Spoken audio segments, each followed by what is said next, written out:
The really great key to the takeoff of natural science with Galileo and Newton and so on was that, people discovered that if you looked at the world in abstraction from any human meaning, the fact that it means this to us or that to us, that some levels of being are higher and some are lower, if you abstracted from all that, you could develop mathematical science which had tremendous success in predicting and manipulating and so on.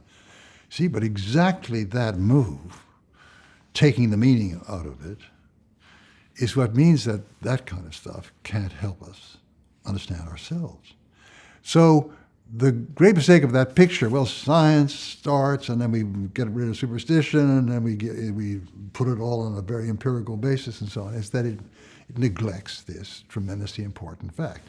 What happened is certain kinds of science took off by stripping down our descriptions, which worked for non-human, non-animate beings, but can't work when it comes to understanding ourselves. So that if you take the field of physics and chemistry and so on one hand, and the field of human self-understanding on the other hand, it's a terrible mistake to think that we understand ourselves more deeply than Aristotle. He may be right, he may be wrong, etc.